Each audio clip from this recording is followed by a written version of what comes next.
Hey guys, Budcat7 here. Okay, it is Sunday, February 9th, 2020, and I have with me today author and researcher Von Galt for a second time around, and let's see if we can make it work this time. Okay, so there you are. Hi Von, how you doing? Thanks for Hi. joining me today.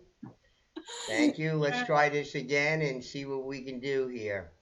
All right. Oh, So, as I said, I gave the introductory on my channel, so a lot of people know about you and who you are. So, I'm just going to let you talk now and tell us all about yourself and why you got into this whole thing. yeah. Well, again, Dave, thank you so much for the interview with me on your show, helping me with the project, and just really excited and to get this information out. So and kind of get this book, the research done on this book, so that I can finally write this book. I've been so interested in writing for over 10 years. So again, I'm Von Galt. I'm just a normal working mom here in the Seattle area, and I write books as a kind of a hobby passion of mine on things that I'm interested in. And one of the things I'm very interested in is megaliths and pyramids. But however, what brought me into this subject of tribal folklores actually was inspired not from my childhood fascination of ancient archaeology, because I almost went to the University of Arizona to get an archaeology degree, which I didn't. I ended up getting a business degree and going into IT, but still have a fascination and love for really, really ancient archaeology. But what brought me into this topic of tribal folklores, I'm Laotian. I have been raised Laotian with Laotian folklore and Buddhist folklore for 40 years, so very familiar with the material. And my mother, throughout my life, helped sponsor, build, and artwork and construction on Buddhist monasteries throughout northern Laos. Hmm. So Okay. I got the chance to, find the time out of work to go with her and see one of the Buddhist monasteries in northern Laos, in Champasay district of where my parents' village was. So I went there and I took a look at um, the uh, the Buddhist monastery that was recently renovated with new artwork that my mother's helped sponsor the build of. And I was walking around and I was taking a look at it, and I'm like, I find some very interesting things here. And one of the things that I found that was interesting was I found that in the artwork, there was a lot of mega flood artwork, and the people of the monastery um, said that the flood is estimated to be over 10,000 years ago. So a lot of the flood artwork is over 10,000 years ago, but they don't know exactly the exact dates. They just know it's over 10,000 years, and that might be short in the estimation of time. But the reason why artwork in these monasteries are so important to the culture of northern Laos is because much of the people in the area are illiterate. And the way that they keep their history alive is through telling stories from generation to generation. And they're just oral stories of their history and what their people and the area had gone through. And they just keep telling it over and over and over again. And these folklores have been wrapped into Buddhist folklores, because even though Buddhism has come into the area over almost 2,600 years ago, the history and the oral history gets again wrapped into the Buddhist artwork as well, to document the history of the people in that area. So a lot of Southeast Asian Buddhist monasteries have Buddhist artwork along with Buddhist mythology and Southeast Asian mythology in their monasteries to document the oral history that's told from generation to generation. And so, when you tell a story after many, many thousands of years, it starts becoming myth and folklore.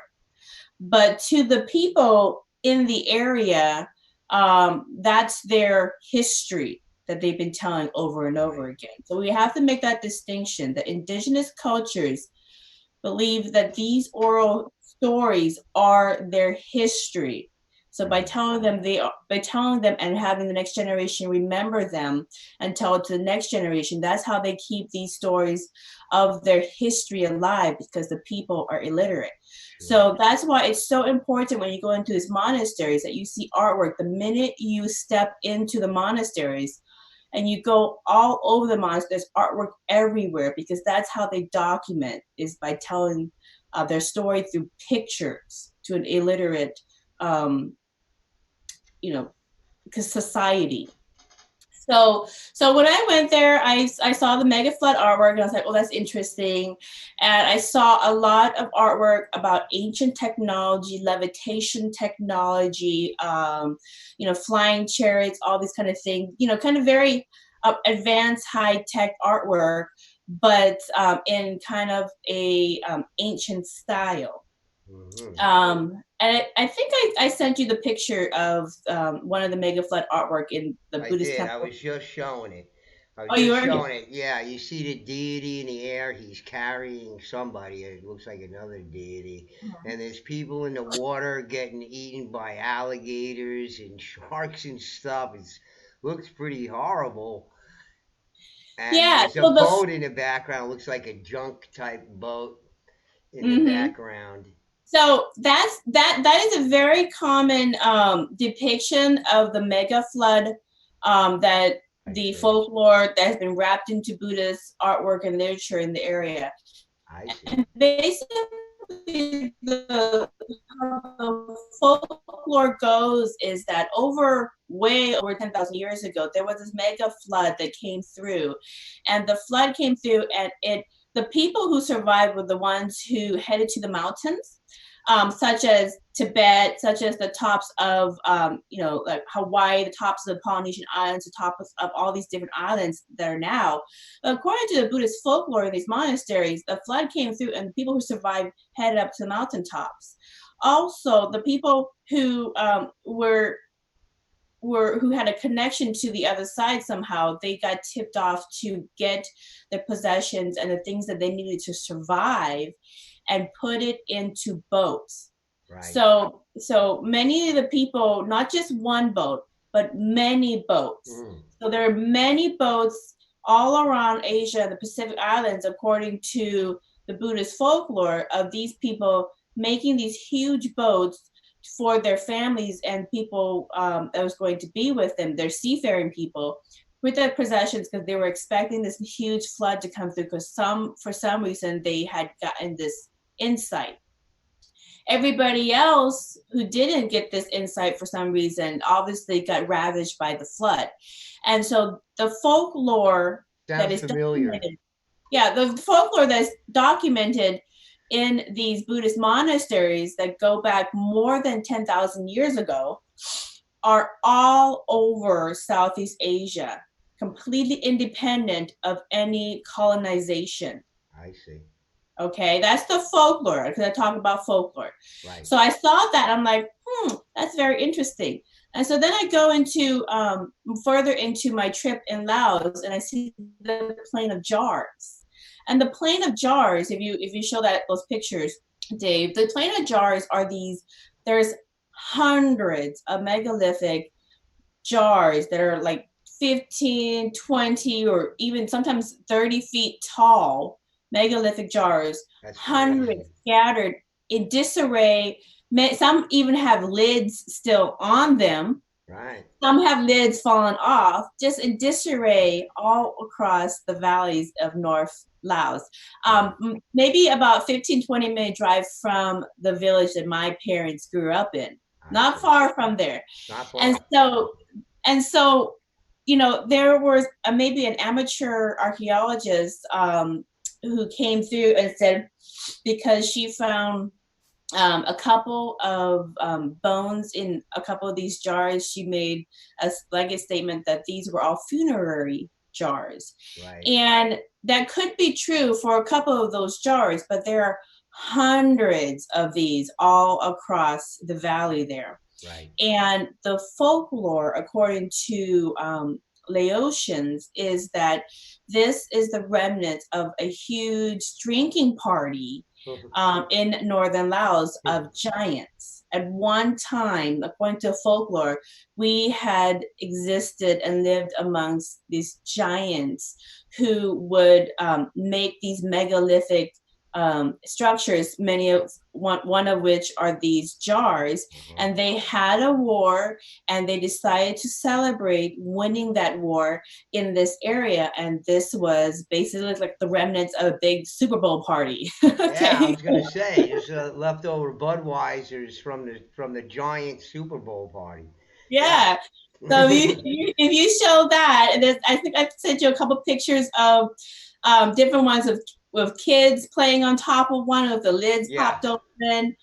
There's a woman standing next one, just so you can see how huge these are. Yeah. Okay, so it's not like you have these short Laotians moving around these like life-size jars, hundreds of them, and then just kind of spilling them everywhere. Yeah. Um, so that's the folklore of the Plain of Jars. So it's a really great tourism spot. So then I saw that, I'm like, that's interesting as well. And then I went home, and I had taken a DNA ancestry test on my DNA because I was very curious about the blondes and the blonde blue eyes in my family. And I have a cousin that has blonde hair. My mother, when she was a child, she had blonde blue eyes, and it turned. And so I was kind of curious. I wonder, where the white genes in my ancestry came from. And so I took the DNA. When I got home, I got the DNA results.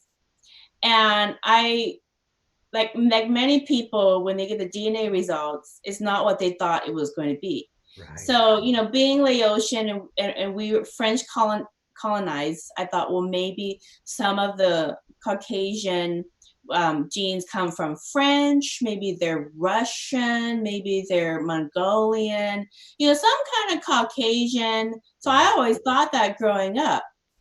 And when I looked at it, it had no Caucasian, a 14% Polynesian, and the rest of it is basically. How could that be? Yeah, How how could can it that be? be? Yes, I'm like, what? So I did one of those what moments. So a 14% Polynesian according to my DNA, and then the rest of it is just basically northern Laos. And so I actually end up arguing with the engineers and the people, the test makers, and I argued with them. I think you got my DNA mixed up with somebody else, all that kind of stuff. And they said, absolutely not. They said, they looked it up. They said, you have the exact right results. And I was like, well, I'm supposed to be a little bit white because my mother and my cousin, I told them the whole story. And they said, no, we're 99.9% pretty positive that of our work. We know our work. We've done thousands and thousands of these tests, and we do not deviate. There is zero Caucasian in your DNA. Zero. Okay, you got that? Get that in your head. Yeah. And I was getting schooled by the geneticist, and he was like, "Listen, you're 14% Polynesian. Everybody gets like 1 or 2% African. It's just part of the test, and the rest of it is just Asian. You're just Asian." Okay, and I said, well, then where does the blonde blue eyes come from in my family? They said, well, we've had some people who are of Hmong ancestry in northern Laos, and they've had the same thing in their DNA where both parents were Asian, and they swear that they had some Caucasian. Again, no Caucasian. So, but they have in their family. So you're probably Hmong.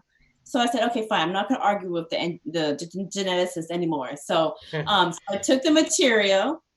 I went to my mother and I showed her the results, and I said, "Are we Hmong?" And she said, "Of course we're Hmong." I said, "Oh, well, why did you tell us that we're Hmong?" And she said, "Well, it's kind of something that you don't talk about because because we are here in the United States under political asylum because we're Hmong, and the Hmong are a tribe of people in northern Laos that helped with the U.S. in the CIA's secret war. Right. And so, because your father helped write a lot of the paperwork for different families affected by helping the CIA secret war, it put a marker on us, and that's why we had to leave and we got asylum here. Right. So you just don't talk about you being Hmong or anything in that area because you don't want to be a marker for yourself or anybody that you're related to that still lives in that area. It's not And safe. Laos is a socialist country, is it not? Um, I think they're Still. in that, yeah, they're trying to figure it out. They're working on modernization. It's still a work in progress, but it's still for Hmong tribes a very it's still relatively unsafe because of the fallback or the fallout from the CIA secret war. Right. They came in. The Hmong has been trying to get sovereignty for their tribe for as long as they can remember. They don't know how Right. long, but as long as they can remember. And even it's the plight of the Hmong. And even in ancient times, long ago, there's another folklore about the Hmong having tribal wars with different dynasties in the area in China trying to get their own sovereignty. Hmm. And they lost, and the Chinese dynasty at the time in that area had come through northern Laos and killed off every single blonde Hmong that Oh, they could see, even the babies. disgusting. Even the babies, they just did a complete genocide because they didn't want them to reproduce at all. And so Disgusting. that's the folklore. And so what happens according to folklore is the ones that survived were the ones that their hair didn't stay permanently blonde. It kind of turned dark. Their eyes turned brown. And so those are the ones that survived. And so every couple of generations, you'll get a Hmong That's blonde. baby that will come out blonde or a combination of blonde, blue Like the eyes. picture that you sent me, the Like the picture? picture that I sent you. Yeah. So you'll get like somebody like my mom or somebody like my cousin who just come from completely northern Laos families. Yeah. Um, and so that right there tells you that maybe this folklore of the Hmong genocide from Might tribal be true. might be true because Might that be would true. explain. Oh no. What are the Yeah, mainstream academics going to do now? yeah. So Yeah. that would explain why there are no more full tribes of blonde, blue-eyed Hmongs. Ah, They come up in like spots in the it's a genes. shame. It's a Yeah. shame. So anyways, so I was like, okay, that's interesting. So I told my mom that, and that's what she explained. Why we don't talk about being Hmong, but yes, we are Hmong. And yes, she knows that in many Hmong families throughout history, you're gonna get a cropping here or there. So it Ah, wasn't any new information to her, but she just don't talk about it. So it was new to me. But that's how I found out about my blonde Hmong link. interesting. Must have hit you like a ton of bricks.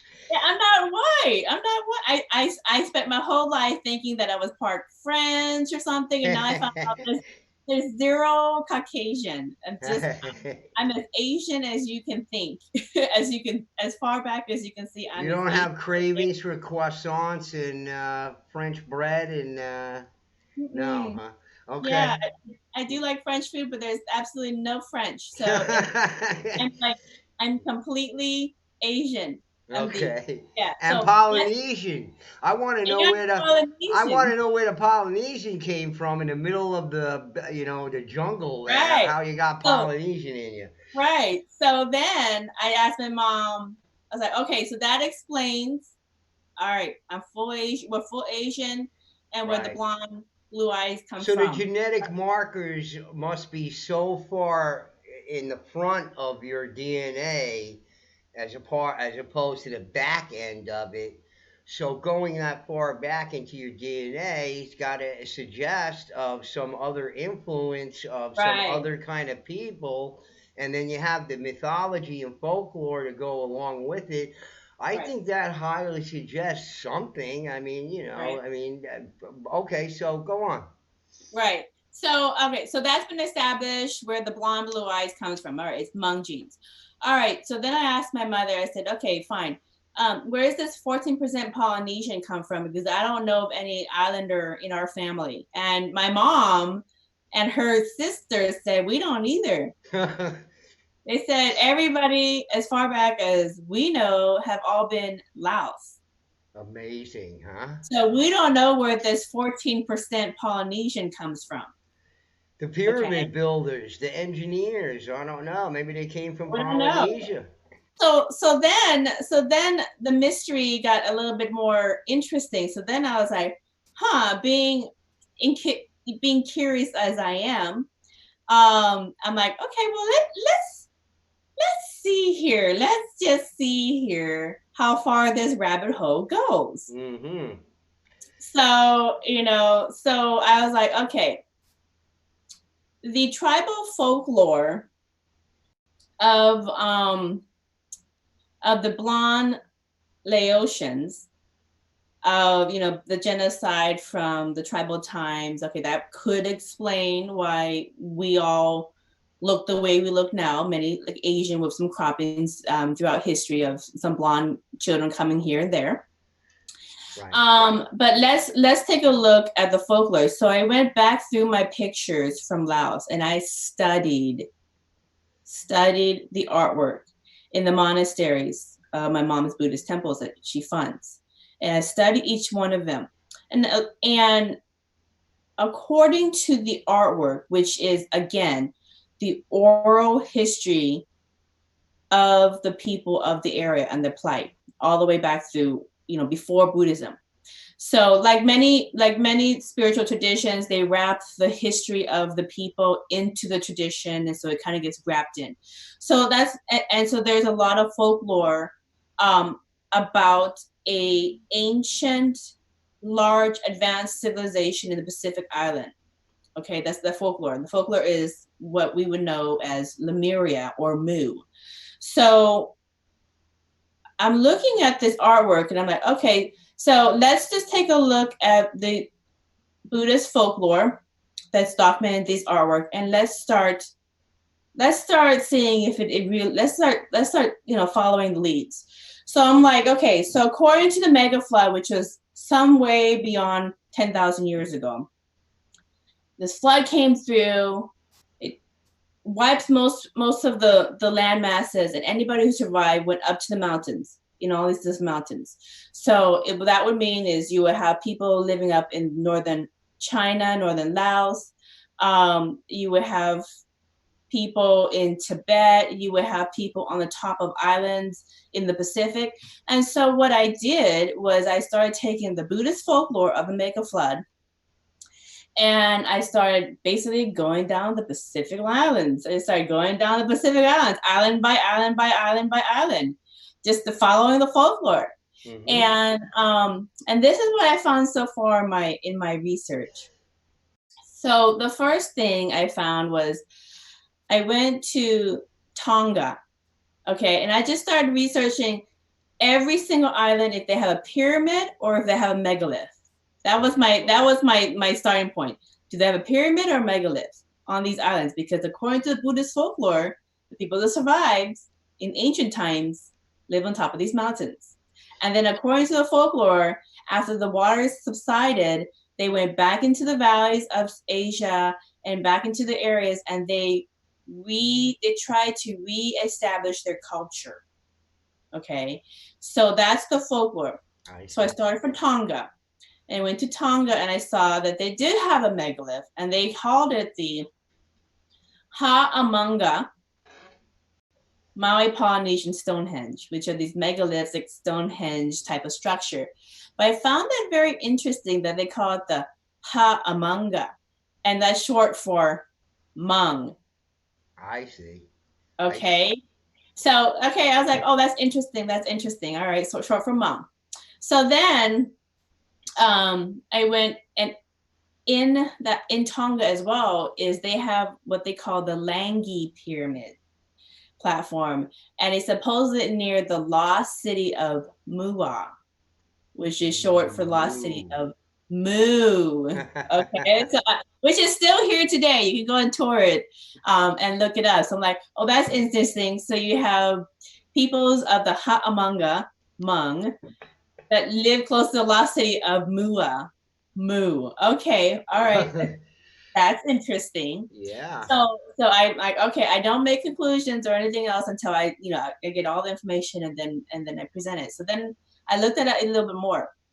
And then I saw in the Micronesian islands, okay, there's a lot of small little islands as well.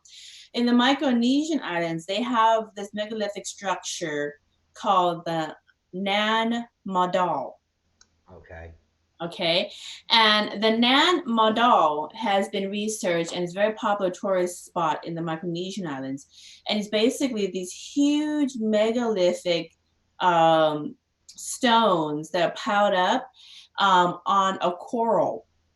Okay, and it's this kind of like this burial reef section of the islands that is built with these megalithic structures, and it basically made a small little city on top of the water in the coral. So Wow. so they don't really know a lot, but the folklore goes. With those basalt, giant basalt blocks, I guess, Yep. all stacked up in the middle of the ocean there, and you're saying to yourself, how did these people transport these things over there? They must have had a pretty big boat, you know. Yeah. And they're huge. They're huge. And there's Huge. lots of them. Yeah. And according to they don't really know, according to the folklore in that area and the peoples who tell their oral story of their history, which many outsiders find this folklores of the indigenous tribes so um, outlandish according to their perception of things that they call it mythology and folklore. Right. But to the indigenous people, it's their oral tradition of how they record keep their history. So History. Yeah. there's a difference. Now remember, I had in the Buddhist monasteries that my mother supports artwork and fund of building, the oral history of the people are documented in their artwork in these Right. monasteries. Okay, these are their history. So whether you think is well, the one culture thinks is the mythology or not, these are their stories, so that they don't lose that knowledge. So, anyways, with the Nan Madol megalithic coral city on the edge of the Micronesian islands, the oral history goes that there wasn't very many people living on these islands at the time, but there's two stories. One folklore is that there was less than 24 people that had came off these huge boats with stuff on it, and they were seafaring, and they came in and they settled in that area, and they built these megalithic, like a seaside colony for themselves to live in.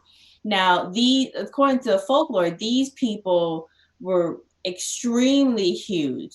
Or what we would call giants. They're extremely huge people, and they end up settling, and then over time they would have children and assimilate with the local people in the area. And from having children with shorter people, they had smaller children, and then smaller children over time, smaller and smaller. But they're still large in comparison to average people. But according to the folklore, the original ancient peoples of these megalithic structures on the Micronesian islands, they did it with levitation technology, and they would levitate the stones wherever it came from, they would levitate the stones over to where they needed to be, and then build it and set it up, and they would just keep building and building up their cities. So that's the folklore. Now, the Buddhist folklore that I'm familiar with is levitation technology as well. And Interesting. a lot of Buddhism is around harmonics, I see. harmonics, harmonics and frequency to make things levitate Levitate. or to make it kind of weightless. That's the Buddhist folklore. So I was like, oh, that's interesting. It kind of falls right in line with my Buddhist folklore that I know. That's one story for Nan Madol in the Micronesian islands. The other folklore for how this basalt megalithic city, coral city, was built was there was two giant brothers who came to the islands on a boat, and they built Nan Madol. And one brother had died, and the other brother survived, and he ended up having children with a local woman, and he had and his children ended up being a lot of these ancient ones of the tribes in Okay. this area. And over time, they would become chiefs and then kind of look out for the people on the island and so forth. So I sent you a picture of an elder who sent me a picture of the chiefs of these islands. So Yeah. there's a chief of the Fiji island, the chief of Fiji, and he actually denounced his chief status, and he's a pastor. Kaliova Seliwau. Selewau, Kaliova Selewau of Fiji, 7 foot 7 inches tall. Yeah. And then the Holy other one, cow! Yeah. the other chief, he's actually from I think it's the Tui Naya Ratu, yeah, Sir the Maori, Lao Islands. Yeah, the Lao Islands. to And he's a 2004. chief as well. Yeah. Yeah, he's a So big guy. and these are real people. These are real people. Yeah, And these are not folklore. These are these are real not folklore. people who exist, who are These are people, giants. yeah. These are real chiefs that live amongst us, that exist. According to the story of these islands, their chiefs are a smaller, shorter forms of the descendant ancient ones that first moved Interesting. into the Very island and created interesting. these megalithic structures. Hmm. Okay. I see. There, there is more evidence of these giant ancient ones, but that's Micronesia. I So I was like, see. okay, interesting. I'm actually talking to an elder from the Marshall Islands and the Lee Society Islands coming up. Cool. But Micronesia has got a lot of good folklore, so I'm Oh, working on yeah. Micronesia. Yeah. Um, so, anyways, going down the line of the Pacific Islands, I remember I'm following the Buddhist folklore about the mega flood, and Right. everybody who survived Uh and huh. reestablished the society did it Right. on top of these islands. So the next island I went to is I was like, okay, well that's Micronesia. Um, let's look at Indonesia. So I go to Indonesia and like, well, there's gotta be if this folklore is true, there's gotta be a megalith and some kind of folklore around it. And what do we have? We have the Bada Valley of megalithic jars and statues. I mentioned that. I mentioned that to my subs when I had talked about you in the video about this other field of jars in Indonesia. And do we see a direct relationship there? It seems to be, because I don't hear about any other giant megalithic jars anywhere else. So, yeah, Yeah. Yeah, so interesting. in Indonesia, and that's actually a fun tourist spot as well. So in Indonesia, they have hundreds of megalithic jars that Huh. are 10, 15, 20 feet or so high. Wow. Megalithic jars, some with lids on them Uh huh. in disarray. And there's these huge megalithic statues that, somewhat resemble Easter Island type statues that kind of Okay. existed as well. So I'm like, okay, so more megalithic. And I was like, where did I see these jars besides the plain jars in Laos? Hundreds, which is another site where there's hundreds of megalithic jars with lids on them. Another giant Super Bowl party, I guess. Another giant Super Bowl Different party. year, I guess, whatever, but who knows? But okay, there's more, and they're not nicely organized. They're just kind of scattered all over the place in the Indonesia. And then I was like, okay, let's investigate what's around Indonesia some more. And in Indonesia, they have Ganang Padang, which is a 25,000-year-old pyramid, Wow. and that they carbon dated to be about 25 or more, at least, thousand years old. Well, And how it could is, that be? We're supposed to be cavemen running around with grass skirts and no shoes and mumbling and babbling and just hunting and no agriculture. And how yeah, could that yeah, be? They were building pyramids then. I guess they're maybe they real have that pyramid. wrong, possibly. I don't know. Yeah, But yeah, this is older. It carbon dates to be even older than Egypt. So Egypt's got beautiful pyramids, but we have even older ones. So the rabbit hole go in terms of how old humanity is goes even deeper. oh, yeah. Okay, I so know this is that. so at this point, if this is starting to challenge you, please turn off this video and see something fun on YouTube. Go look at Yeah. puppies. It won't be challenging anybody on my channel, that's for sure. So They're drooling for more. That's what they want. Okay, go ahead. okay, so Kanang Padang. So it's a 25,000-year-old pyramid. Some archaeologists and geologists actually have been measuring the sonar, and they found that there is actually a hollow area Huh. that goes straight down Ooh. underneath the pyramid, and so they want to like uncover it and send something down to see what's on the bottom of this Yeah. 25,000-year-old pyramid as the bottom of this straight shot canal. But then the government officials stop them and won't Yeah. give them permit anymore to investigate any further. That's a problem. That's a problem. It seems to Oh, be a worldwide problem. They don't want to, well, it's almost understandable to a certain extent. They don't want to wreck the integrity of the monument in order to discover more about it. That's why they were grateful when some of these places got bulldozed down by oh, accident or accidentally on purpose or whatever it is. But then they were like, oh, well, that'll give us an opportunity to look at it because they're not going to take that opportunity. Is what it is that somehow they can't figure out how to take these things apart and put them back together again. Don't you find that interesting? Here's the 21st century, and there's not enough confidence out there to put them. So it just goes to show you that the people who built these things maybe they're a little bit more advanced than even us, maybe, possibly in yeah, those areas. yeah. Stone Ganang construction. Padang, yeah, Ganang Padang is a huge mountain pyramid. Okay, it's huge. So look it up.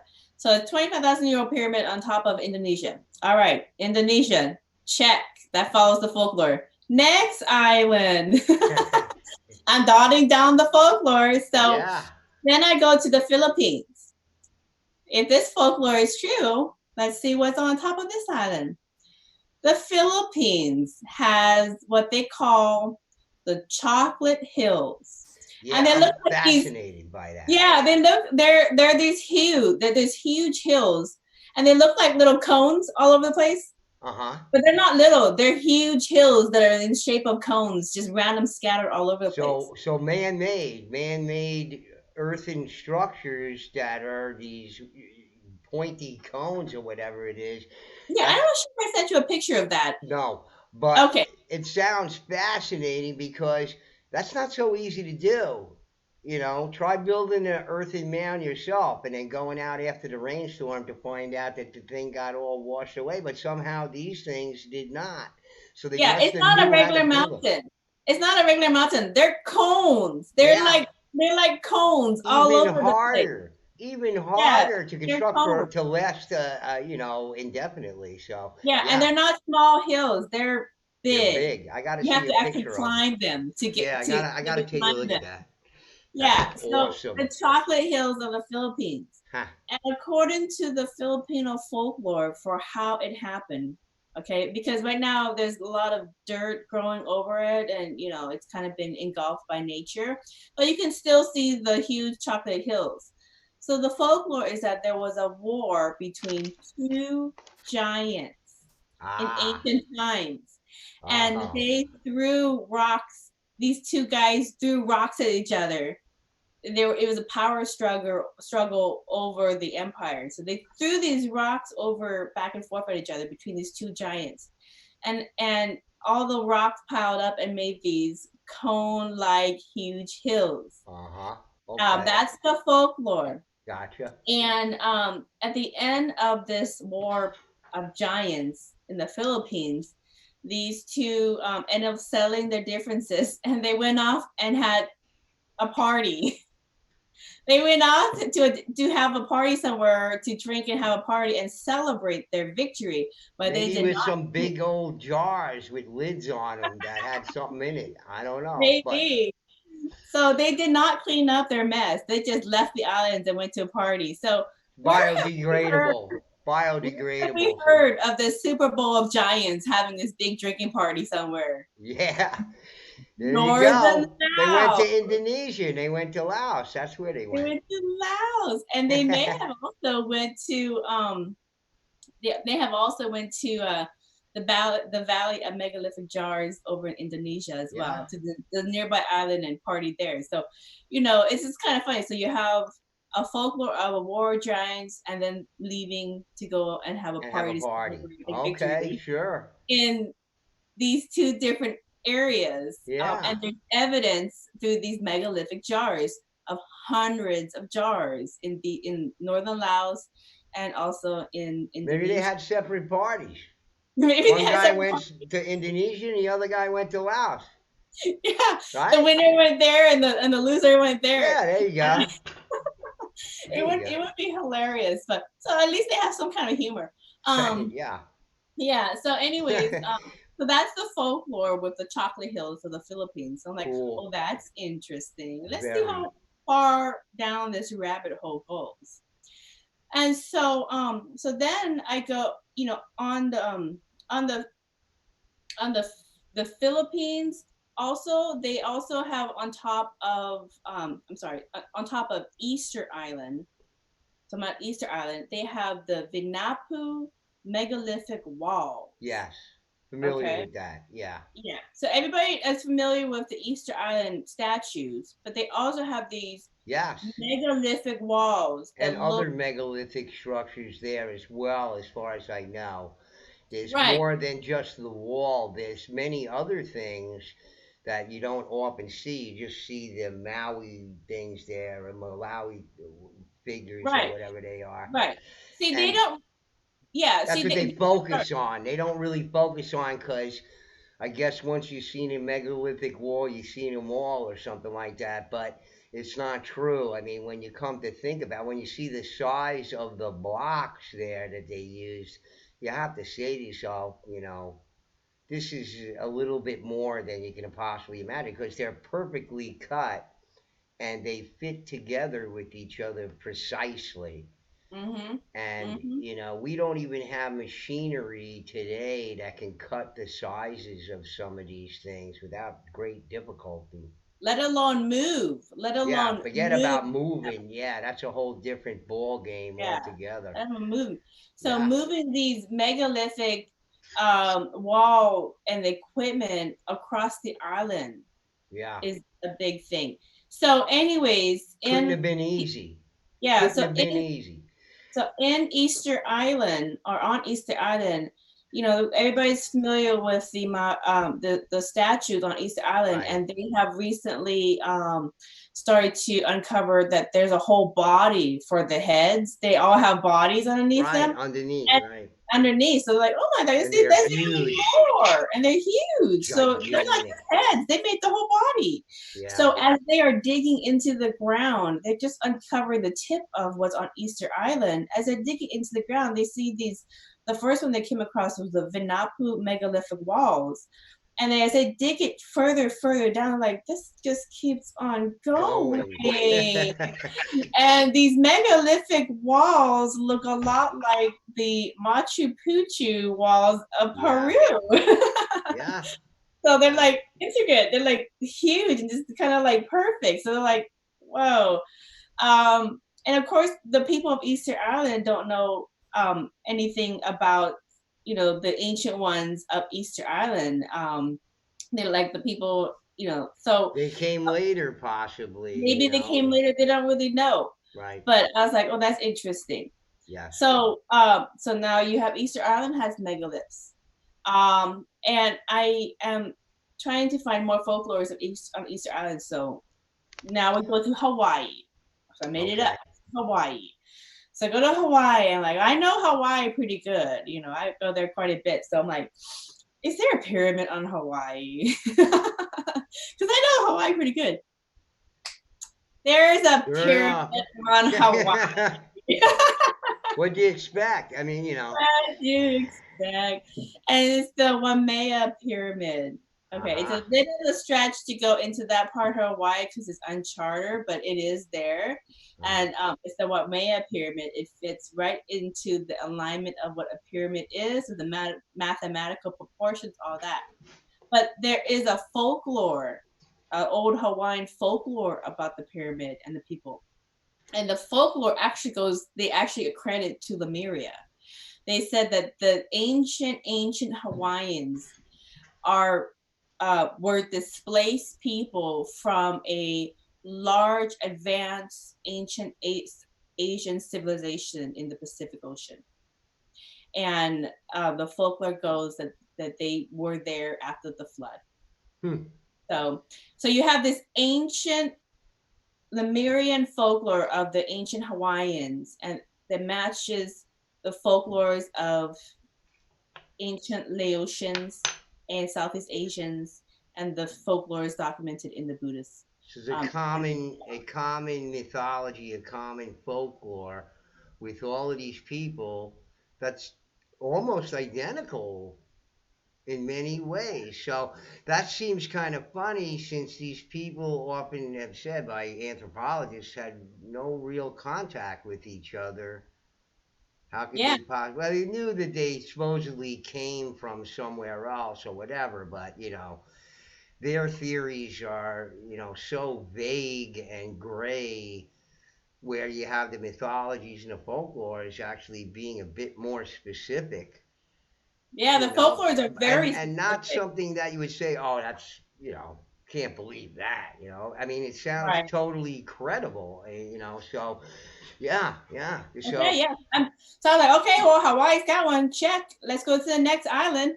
Let's follow this folklore. And so then I go to New Zealand. okay, Okay, I'm like, yeah, New Zealand's pretty remote, so I'm like, okay, New Zealand. And I found megaliths in like the Lee Society and the small Micronesian islands. Okay, let's see what's in New Zealand. And then the New Zealand, they have what they call the Kamanawa Wall Mystery. yeah. I've heard of Another it. I've megalithic. seen pictures of it. It almost looks like the Easter Island one in some ways. Mm-hmm. And that's all there is to it. I mean, at least of what they uncovered so far. I don't know how much archaeology is being done in New Yeah. Zealand, but I know what I've seen of it. It looks very similar to the Easter Island wall in a lot of Yeah. respects. Yeah. So these wall mysteries on all these different islands along the Pacific coast are starting to look like they came from the same school almost. So they look very similar. So Sure. you have a megalithic wall mystery there. But in New Zealand, there's not as much tribal folklore. So I'm trying to uncover if there is any It's tribal tough. folklore Right. in New Zealand. You'll have to So go and so deep. then I go to the next island. Let's go to Australia. Like, all right, Australia. That's a pretty big landmass. Yeah, it's a So let's continent, see really. what's in Yeah. Australia. So what do I find in Australia? You have the Gympie Pyramid. Yeah. The Gympie Pyramid in Australia happens to have the Gosford hieroglyphs Right. Those Egyptian hieroglyphs. Yeah. written on the pyramids in Australia.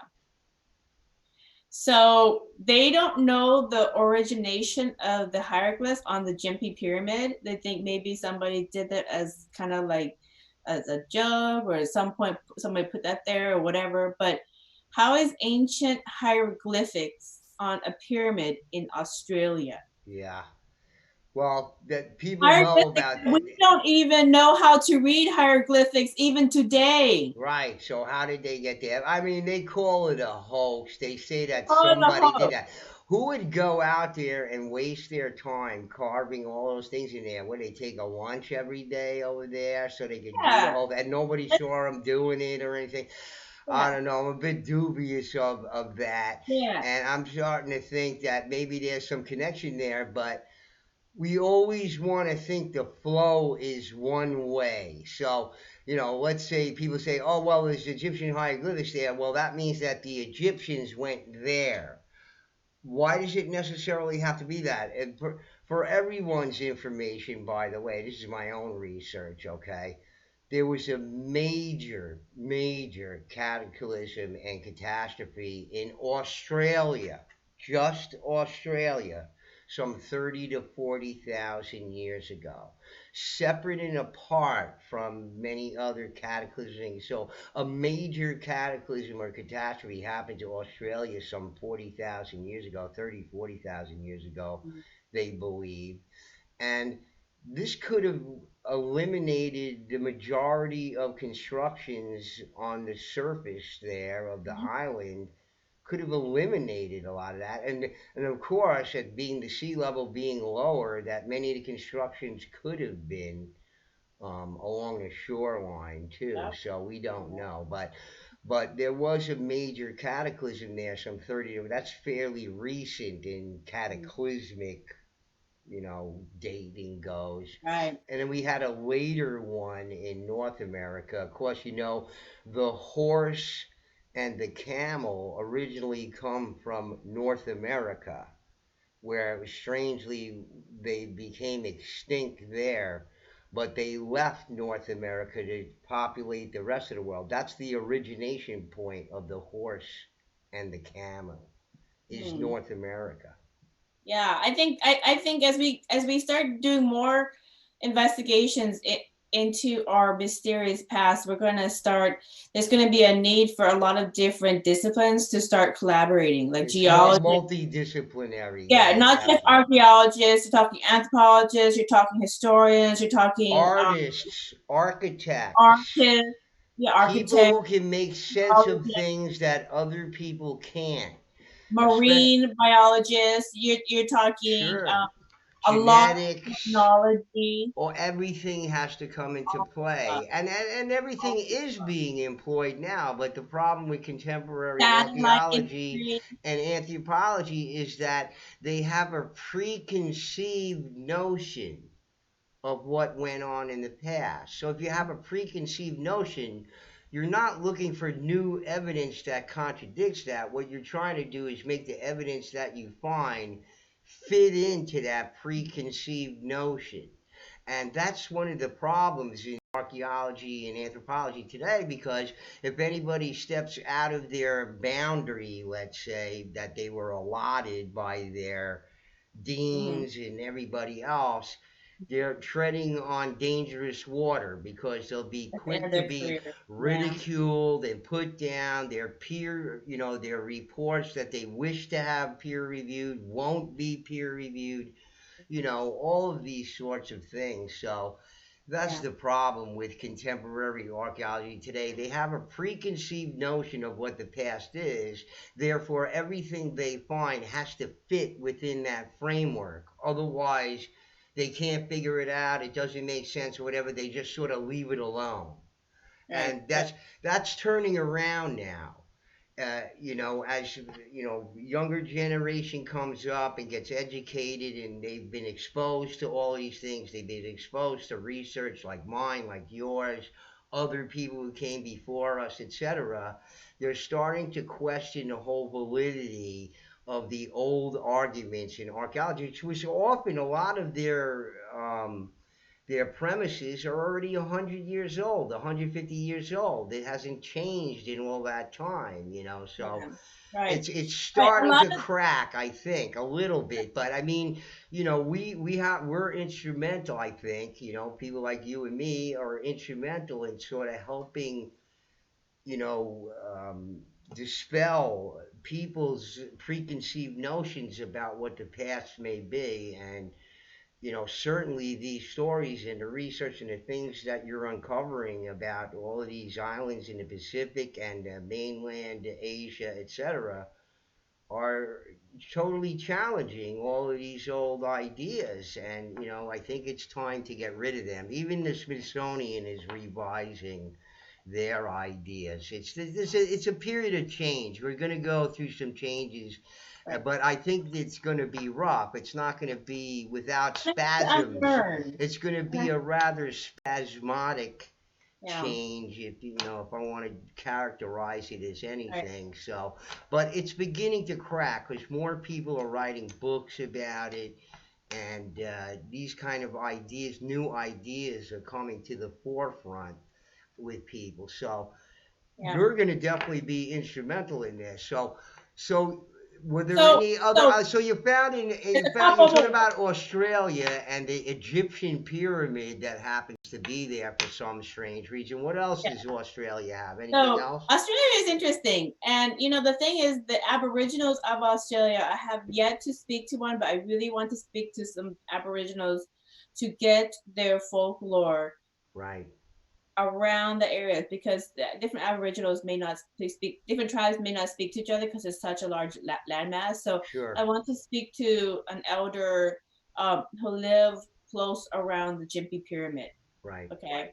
Right. There's another smaller pyramid that's kind of fallen in disarray, not as good in condition as the Gympie Pyramid and the hieroglyphs on that. But that's Australia. So I go to Samoa, another island dotting down the Pacific Islands, where Lemuria is supposed to be, according to the Buddhist folklore.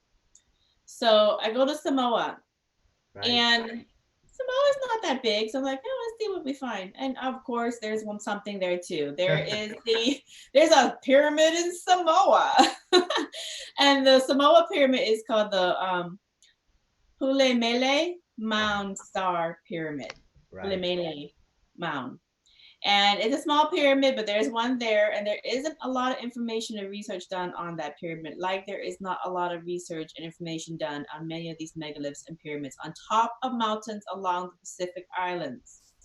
So if anybody wants to do some archaeology, have at it. It's all there for you, and we're giving I you the just clues. recently did a video about the star mounds over there. Mhm. Archaeologists and anthropologists believe that the chieftains of the islands used those mounds, these star mounds, which may or may not be true, or they may not be the originators of the mounds, but the chieftains used it to catch pigeons. There's a certain kind of Pacific pigeon that the Samoans, it was only for chiefs though. You couldn't, the regular people didn't eat it, but they caught these pigeons on these mounds for the chief's culinary desires. Yeah, that's the story about them. They were used to catch these pigeons. They catch them in these like box. You put a little seed down and you pull the string when the pigeon's eating, and Yeah, that's how they yeah. caught them. But I find it difficult to believe that they built these ultra symmetrical, precisely built kind of mounds just to catch pigeons with. It's a catch But bird. I mean, they obviously have some deeper meaning that we're not familiar with. But maybe somebody like you will get to the bottom of it. You speak to some Yeah. Samoans or something like that. Maybe you'll get to the bottom of what these mounds in the pyramid there, what it could be.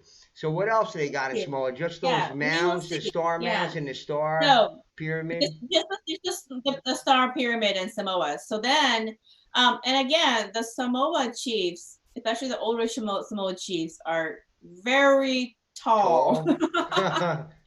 And there seems to be a pattern with these Polynesian Yeah. chiefs. All these chiefs Wow. are like not normal In size. the Americas too, I have to say, but you'll get to Yeah, that later.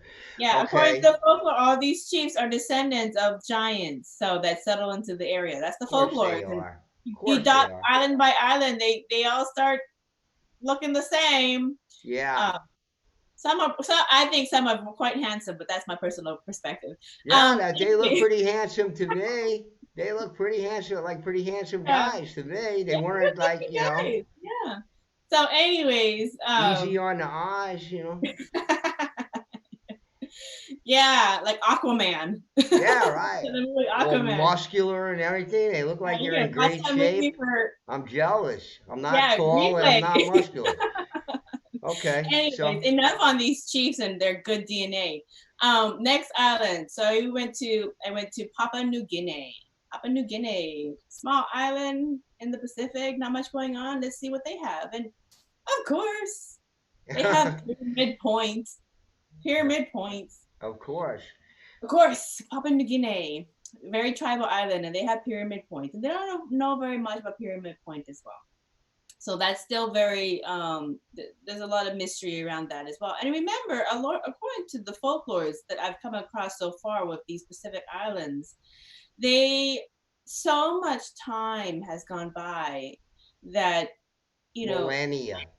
millennia, Millennia has gone by. that some of these folklores completely have been forgotten. Sure, So and sure. like I know with the Hmong tribe of Laos, like there is a, and many of them still live in the mountainous area because they're still trying to kind of have a stronghold and try to get sovereignty for their tribe, which I really hope they do because they're They're basically like, almost there. You know what it reminds me of? It reminds me of the Basque people. The yeah, Basque people have 45% of their DNA. They have no clue as to where it comes from. No clue. And the Basque people have been trying to have their sovereignty for millennia now too. They can't seem to get it. But there's some very different people as well with some yeah, other my weird DNA, and yeah, they have my tails. ex-husband. They're born with tails. A lot of the people are born with tails. Yeah, my ex-husband is Basque. It's funny you say that. So I'm very familiar with the Basque. So anyways, but with the Hmong, they're basically, and like the Basque people and these tribes, these small tribes around the world that have been for as long as they know trying to get sovereignty, they're basically like Native Americans in their own land, Yeah, trying to get sovereignty from the country in which their tribe exists in, like Tibet, like Tibetans trying to get sovereignty through China. right. So anyways, you know, maybe in telling their story it helps them somehow get some peace and be able to live in harmony without feeling like Unique and yeah, individual and not yeah, well, some just nobody faceless person in this world. And so yeah. many of us, I don't know how many different types of DNA I have in me, but it seems the women in my family were very they weren't very picky. So so it could be like anybody. So I mean, so I'm just like a mutt of all these different things, and I'm one of these mud people that I talk about or whatever. I mean, I don't know what the heck DNA I got in me, but I'm jealous of anybody who has so like pure DNA, because and those are the ones that most benefit from Well, knowing their histories and knowing their past, whereas the rest of us here are like, huh, well, what? Dave, I think, and this is as a writer, especially with this book project that I'm working on for the next 2 years, of getting the folklores around these pyramids and megaliths, going continent per continent and having a book series on different folklores and different continents around these megalithic structures, is that I will do the best that I can to document the folklore as they're told, without sugarcoating, without changing anything. This is just what is reported. This is reported. This is what was told. This is how it is. It Right. pertains to these areas. You decide what you want to decide, because at some point in the future we are going to have the technology and the resources and the generations of the future that will have that in their arsenal will look at these books that and this research that you and I and other people do and go, okay, just like the example of the lost city of Troy Right. and the businessman who almost lost his whole shirt on that venture, following the folklore of Troy, And they going, were laughed at. They oh were yeah, laughed at. and They he was like, said, "You're I never gonna know. find it. It's a myth. You're on a wild goose chase. You're chasing clouds, and lo and behold, they found it. Yeah, And and and this he is one of went the off those folklores. He was like, according to these folklores, this is the area. Exactly. This is the area. And they looked and they looked and they looked and they looked. And fortunate for us, he saw a little shiny object that bounced off the sun in the ground and was like, what's that? And started digging and digging. And then they found, jewelry, and they found the lost was city it of Troy. Schliemann? I'm trying to think of who the archaeologist I was. don't I should know. remember. I've Yeah. read it a whole bunch of times. I'm not sure. Was it Schliemann? Not maybe not, but I or don't it know. might have been. Just I forget. But it doesn't matter. The point Yeah. is that you have this mythology Mm-hmm. of the city of Troy. We all learned about it in school and blah blah blah. But there was a point where people were learning about it in school as a myth. It Mm-hmm. didn't exist. They had Mm-hmm. no evidence of it, so therefore it didn't exist. Mm-hmm. But as I say on my channel, this is a legal sort of aphorism, okay? And it goes like this: absence of evidence is not evidence of absence. If Mm-hmm. you can understand that, it's a little bit logic kind of play on words. So so absence of evidence is not necessarily evidence of absence. So in other words, you don't find something around that doesn't mean that it wasn't actually there. You just haven't found it yet. Yep. Yep. That's all. But just because you don't find something doesn't mean that it might have been there at some other time. We can't exist in other time periods. We can't be eyewitnesses to these things. So that doesn't, just because you don't find something or something said is a myth, it's not there or whatever. Well, what do you base that on? Simply because it's hearsay or third party or whatever it is, that doesn't mean anything. So Right. it was the persistence of the archaeologist Right. who, Right. which is just dogged persistence into investigating this thing, which uncovered it finally. And that's a tale for a lot of the, like Tutankhamun's tomb there. What's his face there?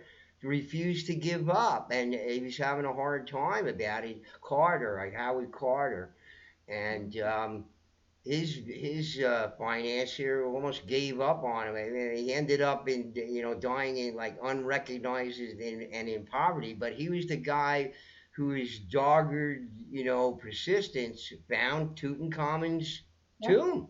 Yep. They almost Yeah. gave up So on it. They thought there were no other tombs there to find. They really yeah. did. They were done. They were just like, there's nothing else to find here. You're wasting your time and money and blah blah blah. Look what they found. Fast forward 67 years of technology, we're seeing new pyramids from sonar, from The Guatemalan satellite jungle. imagery. The Yeah. lidar. Lidar is Right. Canada. revealing everything. It's really because the Yep. ground penetrating radar that I mean with the on the ground with in tandem with the lidar. So much. This We're I finding know so for a much. fact that Yeah. in the Americas, there's literally millions of unexcavated sites. Millions of them, I want not to see just what's under thousands. Lake Wisconsin, that pyramid under Lake Wisconsin. They need There's to other stuff in there. I mean, on my own channel, I had a couple of subs pointed out some stuff that was in Lake Superior under the water. There's some earthen walls and structures that, how could that be? It's these big giant lakes filled with water. So there's a lot of mystery left. And whereas other parts of the world have been, completely sort of examined, but not really, but more so than the Americas and especially North America. North America is the last bastion of archaeology because it stopped at some period in the past. They passed the laws about the indigenous people and their sacred places, etc. So now, it's more or less has silenced archaeology and anthropology, and what we're left with is something like what I do, is try to extract some sort of truth from accounts from the past, often sometimes not, what you would call official accounts. But Right.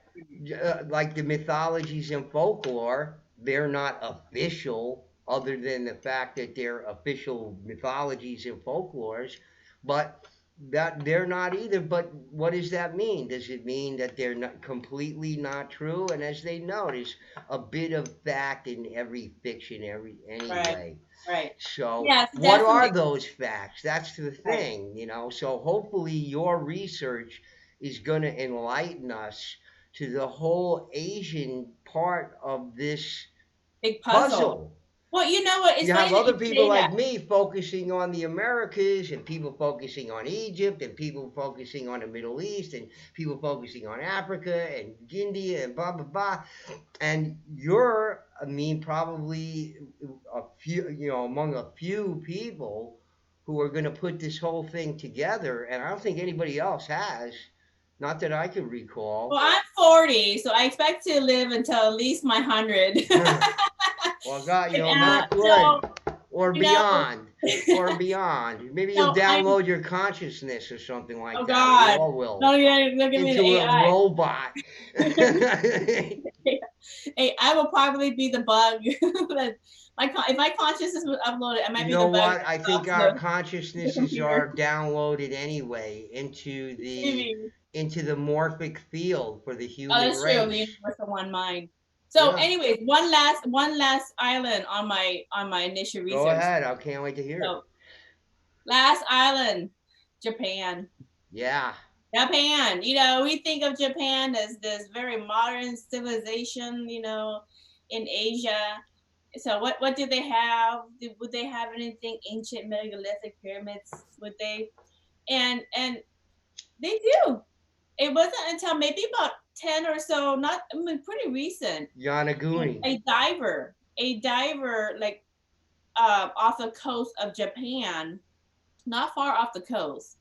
He went diving in this remote area and he saw this huge underwater pyramid structure off the coast of Japan. Megalith.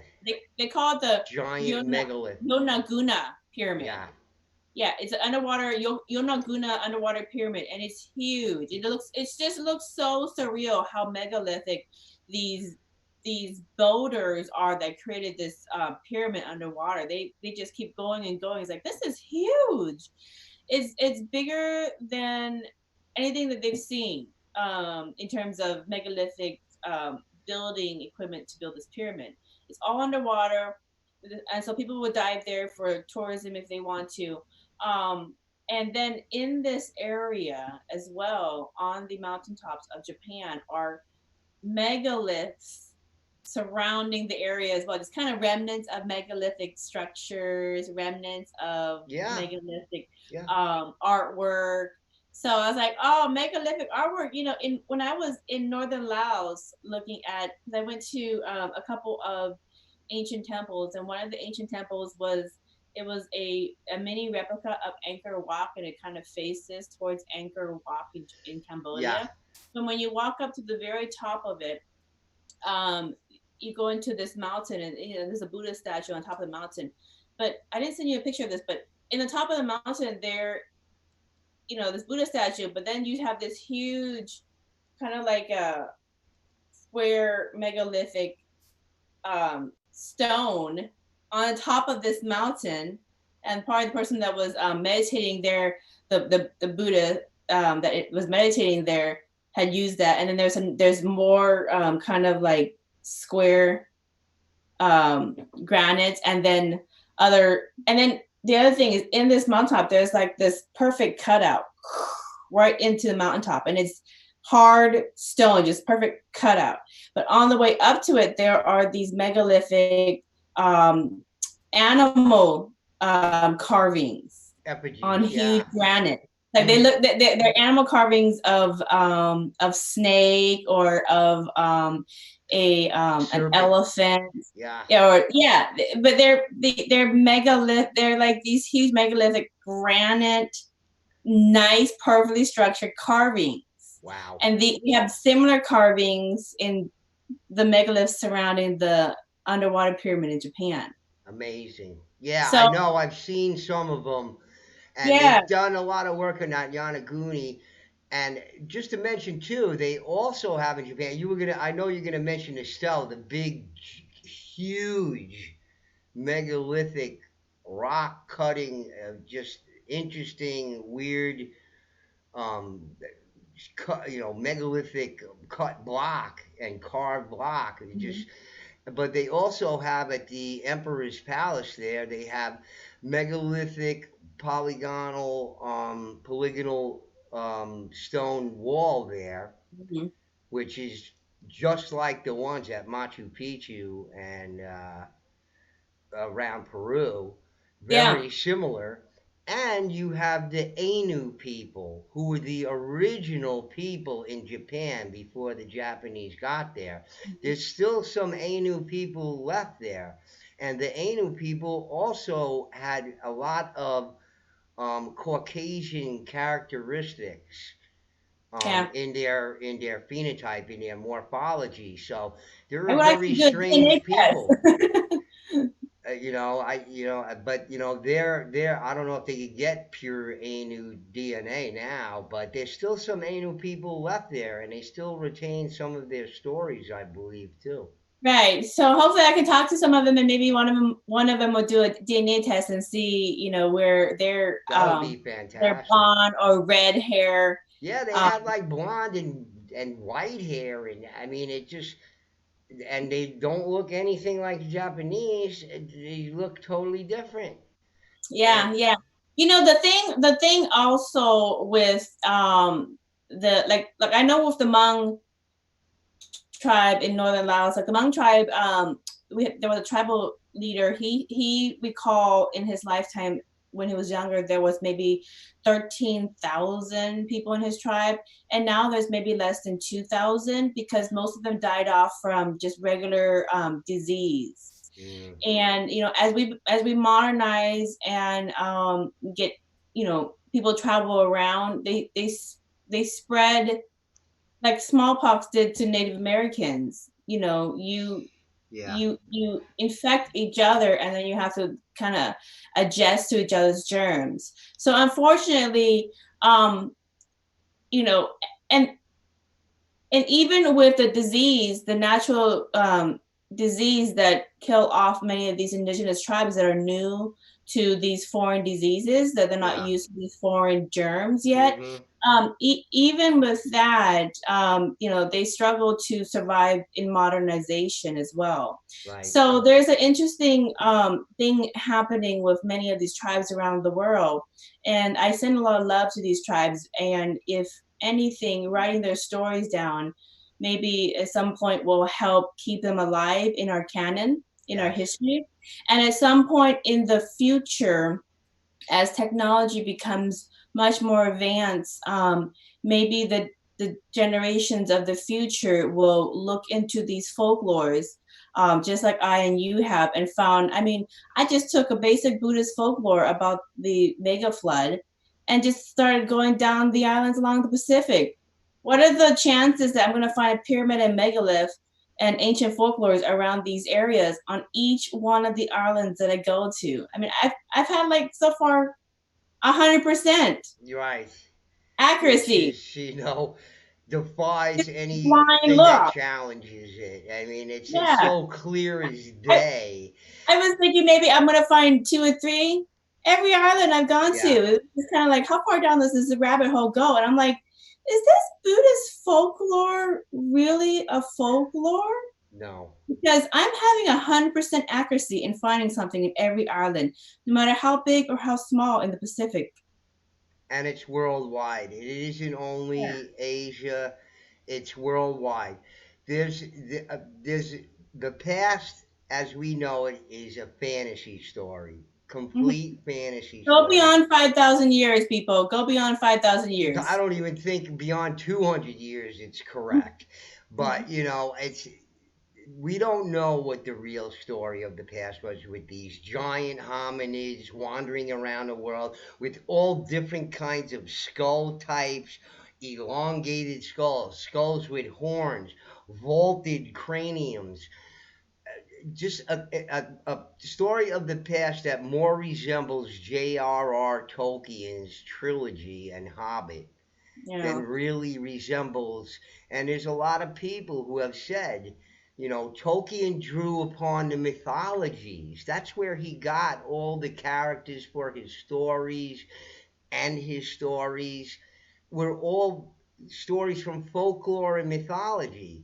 It all Mhm. developed from Santa Claus stories that he wrote to his kids about Santa's kingdom in the North Pole with the elves and but he was a smart guy. He was a historian. He knew about all the mythologies and Mhm. everything, so he put together this thing. And a lot of people say that's an accurate picture of what the past probably was like.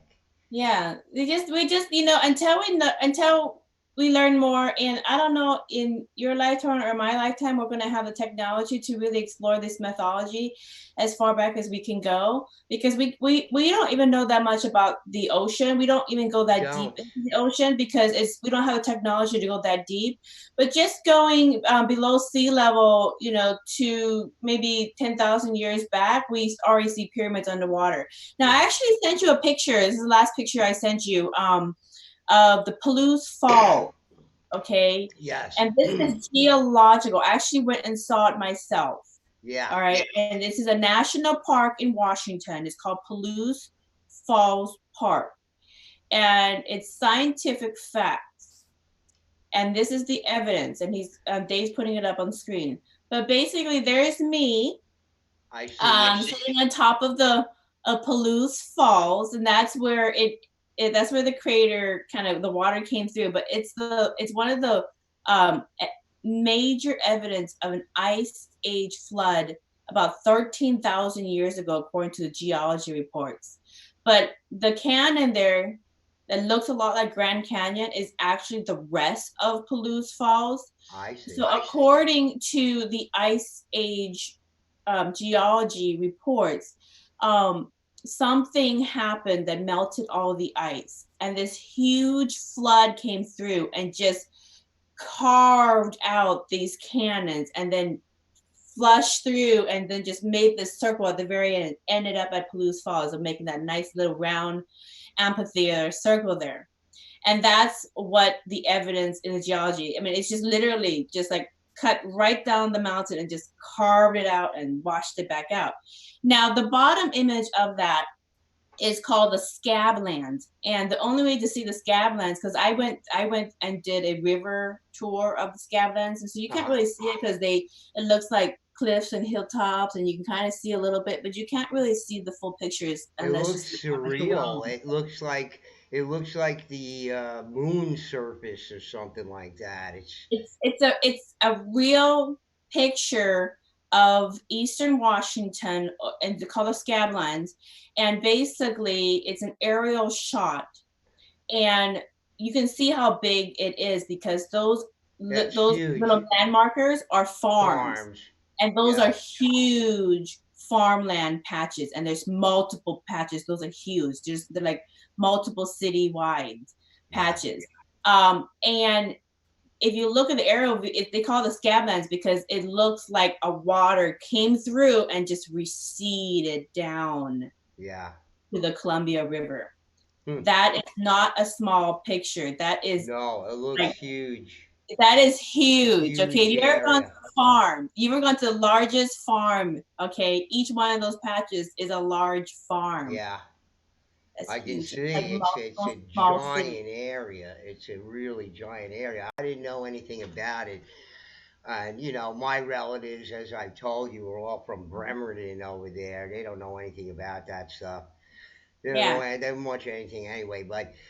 But except they got their own little lives there in Washington State. But it's beautiful there. I know I've been there, and I love Washington State. It's a lot of wooded, mountainous area over there. It's yeah. just magnificent, and the geological features of it, Oh my goodness. unbelievable. The only bad part you got there is that nuclear plant there. That's Yeah. horrible, and Different subject, but yes, I'm with you on that. But The Scablands and Palouse Falls Park is, if you're in Eastern Washington, that is a must see because that is geological, physical evidence of a 13,000 year ago ice age flood that melted the ice and just came through and just whoosh. Now, when they look at the geological evidence from Palouse Falls and the Scablands, and Uh, they follow where the water had come through because they follow the canyon all the way through, right. you will see through multiple states going into the Midwest, huge boulders just kind of sitting in disarray on the mountains, on Yes, the I've seen falls. them. Just weird, like how is this huge megalith just kind of dangling right there? Yeah, This they big look mouth, like they're stacked one on top like of another. I've seen yeah, a lot of pictures of them. Yeah, yeah. You don't have to look far. You just look at disarray, huge rocks just hanging, and it's not like somebody just took this huge, you know, boulder house size level rock and just stuck it on the top of yeah, this. yeah. But It's there's, a so perch much. stone or a leaning stone, what we call a perched stone. A lot of times are these And so you stones that have are like them. hanging, and you will find often underneath it just one small stone tucked underneath it and holding it up and in Barely. position. So I Yeah. mean, in essence, it's really a dolmen, but we call them perch stones over here Yeah. on the East Coast. That's the geological evidence of the rocks, the huge boulder rocks that were carried all the way across multiple states following the flood path of this mega flood that went all the way through, carved out this canyon in Washington through the Scablands, whoosh, carved out, Palouse Falls, and then receded down.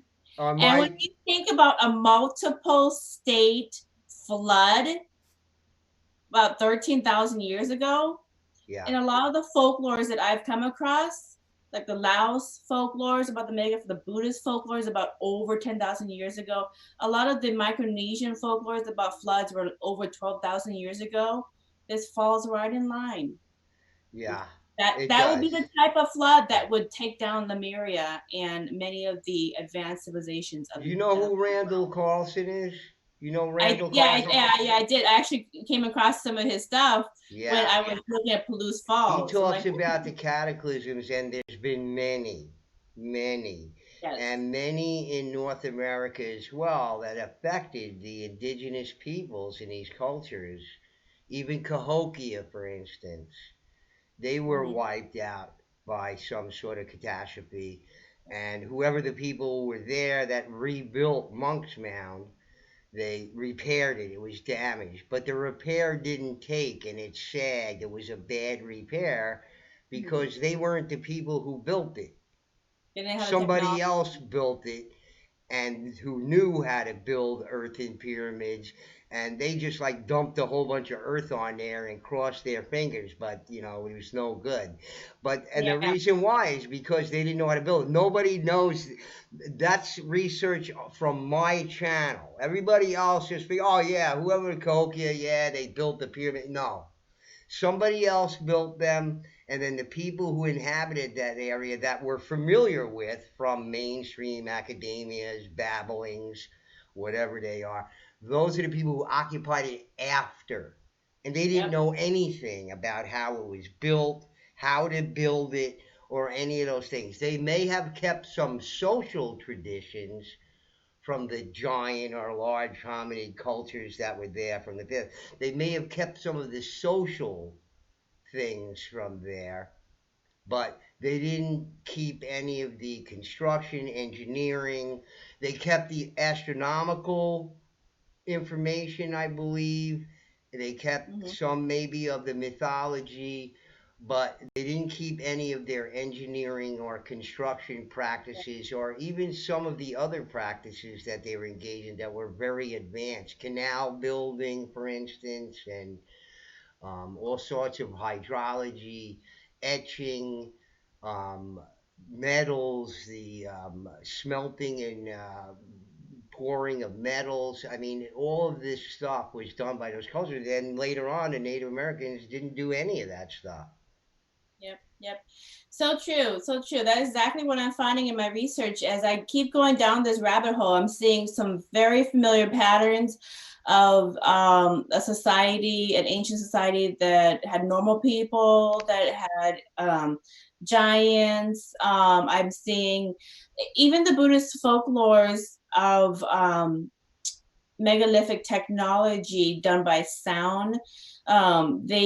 The folklore goes that the sound can also carve. You can carve things using harmonics and frequency, and you can levitate things using harmonics and frequency. And that happens to be the similar story that's told about the ancient builders of these pyramids and megaliths all along the Pacific Islands. That happens to be the mythology or the method of how these were supposedly created according to their folklore as well. So So when you it's it when makes it's you wonder the Buddhist folklores about frequencies and harmonics, and the tribal folklores in these different islands of these megalithic structures being done by frequencies and sound and levitation start sounding very similar. And even Buddhism, they'll say that they have acquired information from these displaced peoples of Lemuria. right, right, or at least some of it, whatever. But Mhm. it strongly suggests to me of a high technology, perhaps using some sort of machinery. Something. And Yeah. we see evidence of this all around the world, whether it be Yes. construction projects where even if sound wasn't used, if you have a high technology, I assume that you're going to have all the types of equipment to accomplish all of these things. And And they like all actually, and right, tools go through all kinds of tools go through evolutions of their own right. as they're used on particular kinds of machinery or whatever it is to build with, etc. Improvements on those things start to happen because the people who use it start improving. They realize what the issues are with it, so they start to design it themselves. We're not talking about people of high engineering status, but just people, average people, with practical use, improving upon things. But Yeah. all tools go through an evolution. So when you look at an ancient site and you realize, well, maybe this might have been done with some high level, some more advanced tools or whatever it is. It could have been done with tools in various stages from site to site, but similar. So it goes way deep, and what the ramifications. Often you hear, okay, well, these people constructed this pyramid, and there was all these people involved. Okay, so all these people were involved, constructing a pyramid. Well, where did they live and who was feeding them? Because obviously, if you're building pyramids, you don't have time to go out looking for food and stuff like that. Yep. So if you have like 1,000 people building pyramid, well, who's getting food for them? Where are they getting all this food from for these people? Is one guy going out and getting like a hundred deers? Or whatever it is. I doubt it. I mean, it's a very highly organized Yep. I um, mean, even like Nan Madol, infrastructure. right? Even Nan, the megalithic coral city of Nan Madol in Micronesia. Right, Okay, Micronesia even today does not have the workforce to build Nan Madol right. So where did on they that come from? That's always our questions island. when we look at these things. Where did they get the So workforce to do this? their folklore of the ancient ones building out of sound and frequency and levitating the stones, and the stones being hollowed out through sound and frequency and levitating to where it's supposed to be put together, makes more sense than the 3D explanation of, oh, these people are the islanders. These But how islanders about are this? How people. about this? How about just the default? Okay, because when you look at some of these giant and large hominid species that may have been around. Okay, so if you're 12 foot tall or 13-foot tall, or perhaps they found skeletal remains here in the North America here that are 18 feet tall, I can tell you right now that me and my other 18-foot tall friend would just pick up one of those pieces of basalt like it was nothing and throw it right on the stack over there. No problem whatsoever. Because if you're 18 feet tall and you weigh about 3,000 pounds, you have the strength of an elephant. Okay? The Mhm. strength of an elephant. No machinery, no tools necessary. Just you and a couple of buddies lift one of these big giant blocks up that weigh tons and tons and tons, or even just a group of 10 guys. You pull it along with a rope or something like that. That's all you needed. Because somebody who's 18 foot tall or even 12 foot tall has the strength of an elephant. Okay? And the elephants they had that time had 10 times the strength of our elephants because they were mammoths and mastodons. And you can't tell me that those people, being the fact that we can train any sort of Asian elephant, African elephant today, you're telling me that these giants in the past who were so smart, looking at the stars, building pyramids, doing all these things, didn't say, hey, look at those mammoths over there. And they're kind of friendly. We give them some food and they pick it up and we talk to them and stuff. Why couldn't we train those mammoths and mastodons to move around some of that stuff for us? It's possible these people didn't start out with high level sonic machinery. They had to start somewhere. So even the giants had their ancient past. Therefore, You yeah, they know, probably, it's very likely that I'm they have to almost do that. guaranteed that they grabbed those mastodons and mammoths and said, hey, buddy, here's some peanuts for you. We're friends now. Can we pick up some of this stuff? And I bet you they rode them and everything because Maybe they ancient, domesticated you them. see ancient, I'm telling you that they did.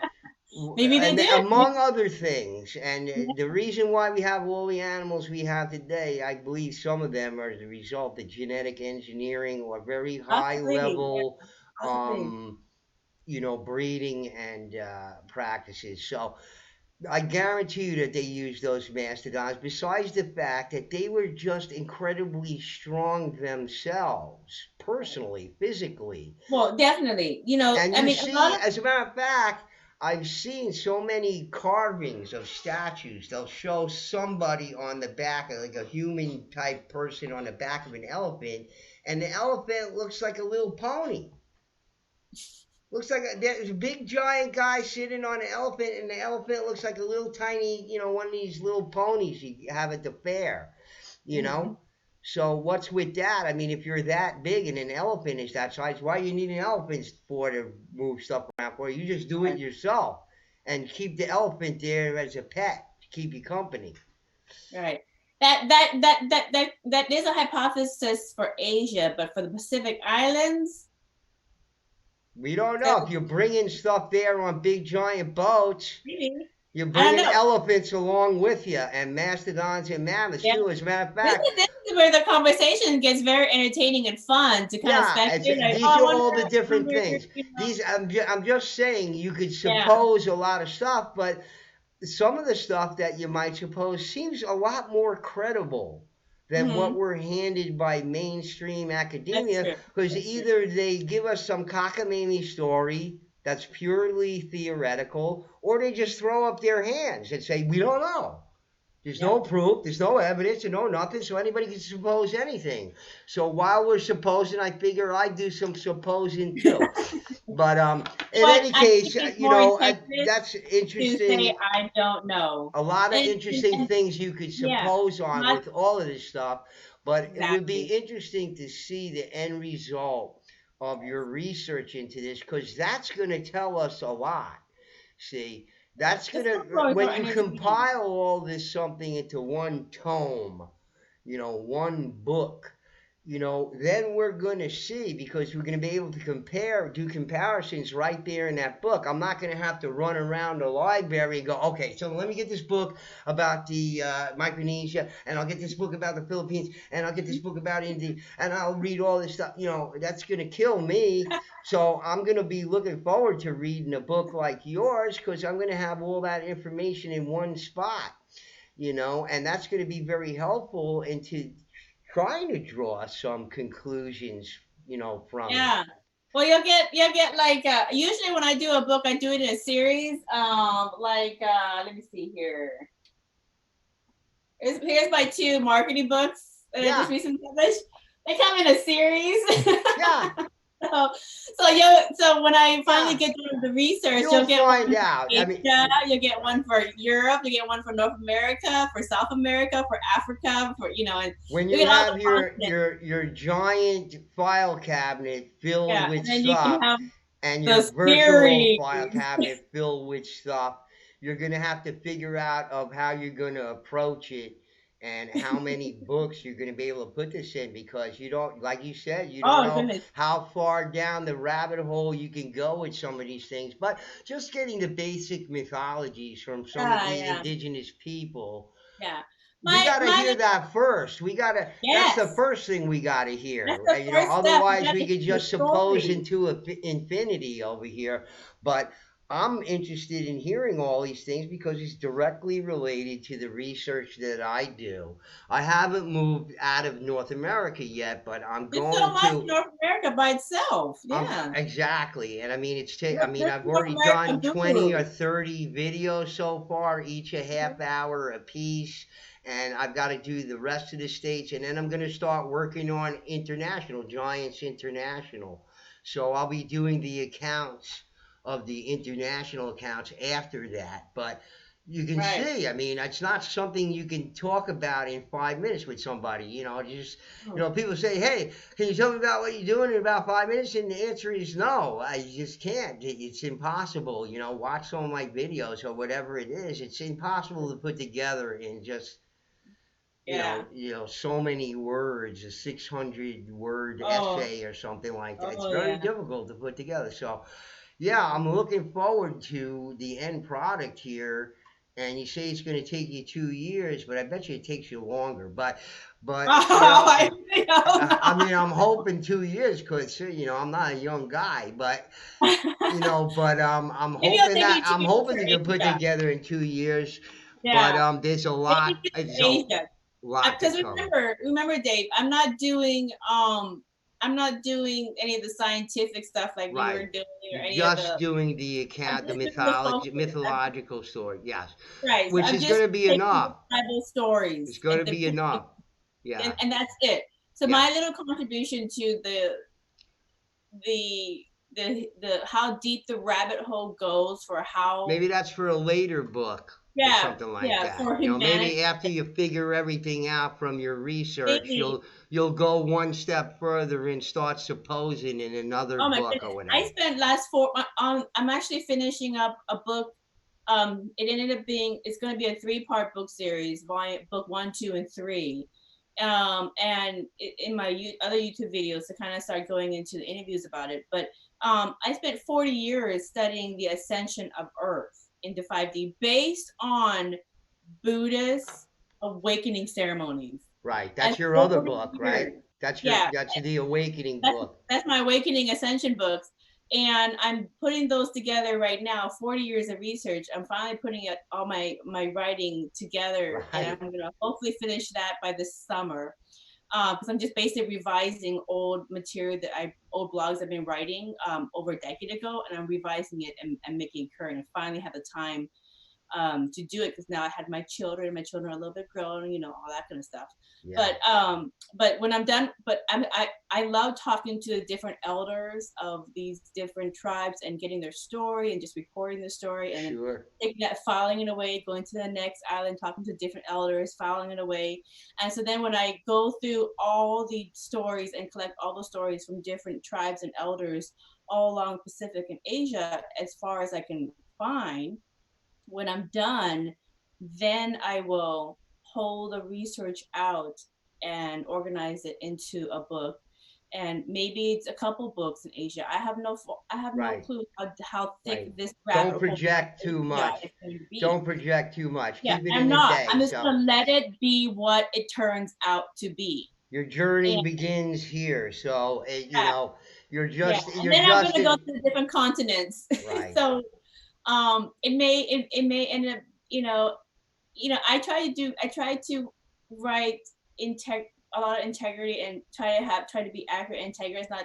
I don't have any publisher give me a timeline. I need something right now. Slap something together that's a piece That's of good. crap. That's I real don't good. have anybody who's going to cut my words deep and say, like, oh, you can't say that. That's going to challenge the mainstream, religion, or challenge the mainstream Major plus. science. I don't got any of those Major kind of plus. roadblocks. So Yeah. I'm just a working mom who likes this stuff and, just writes and gets residual from my books. And this is the stuff that I find interesting that I don't Well, get I think you got a doing. big hit on your hand, to be Oh, honest with thank you, you. my I love. know, I Thank really you. do. I think this is something that people are going to be highly interested in, even more so now than ever before. So I think you're in the sweet spot with this because people want to know. I know all the people You on know, my channel do, and my buddies' channels. I mean, my friend CF Apps has like 200,000 subscribers. I mean, who are into this kind of stuff. So oh, hook me it's up with him, Dave. I want to be on his I show. can hook you up with him. I can Maybe, hook you up with him. maybe he'll I have mean, I could try. Put it that we're hook good me up with friends. different owners to We're talk good to. friends, so I mean, he may be interested in that. I'm surprised you haven't solicited because his title of his channel is just his name there, CF Apps. But and nobody knows about it. But I'm good friends with the guy. I'm good friends with a lot of guys, and so I'll spread the word around. I can talk to Yeah, Chuck about it because I'm that's really big exposure, big thank exposure. you, thank you. You know what?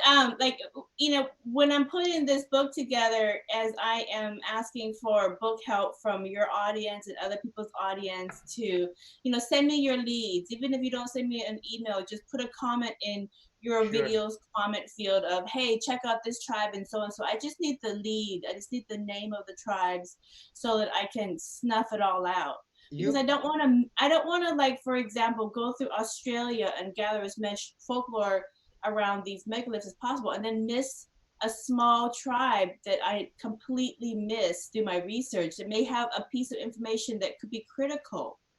So I'm trying to do a thorough job.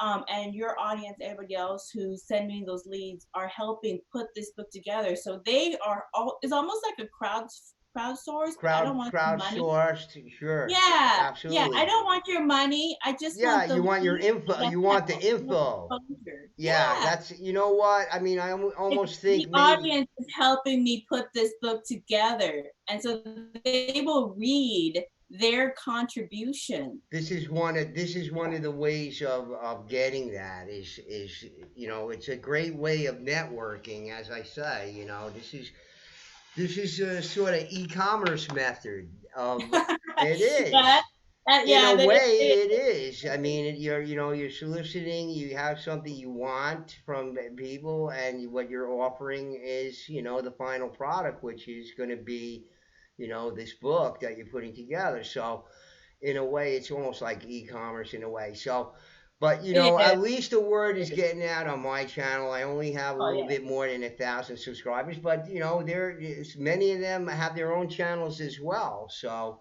Yeah, you I'm know, actually talking to he was an alt researcher, but he's doing his PhD now. Max is a Russian researcher in pyramids, and he has a website that I've been following for the last decade, and it's called worldpyramids.com. right? And his, much like you, Dave, he was an alt researcher who just loved the folklores of Atlantis, and from the folklores of Atlantis that he grew up learning about, Atlantis and Lemuria, he started following other pyramids besides Giza, and he's been doing it for his whole life. Now he's doing a PhD, and he has gone to the pyramids of Giza and taken a look at some of the materials in his studies. Yeah. But he's being a busy guy. I'm also going to be talking to him about his research and getting leads for him. And what he says to me again is, it starts with the folklores, Vaughn. It all starts with the folklores. Yeah. So Yeah. if you can just do a good job in telling the folklores, don't sugarcoat it, don't cut anything out because it's not going to fit somebody's paradigm. Just tell it how it is. Right. Somebody in the future who's interested in stuff will take that material and, start looking for it. Yep. And before you know it, we'll have the the city of Troy was discovered. We'll have other things that are discovered. Absolutely. Even with I satellite firmly images believe now, in it. I believe in it right, because I even have with friends. satellite images now, kids are looking at satellite images, going, "Oh, here's a pyramid here, and here's a this and this." Yep. But when we have technology where people can look and do, sonar or Yeah, they can satellite look the images, ground they penetrating can look radar, into the lidar. ocean.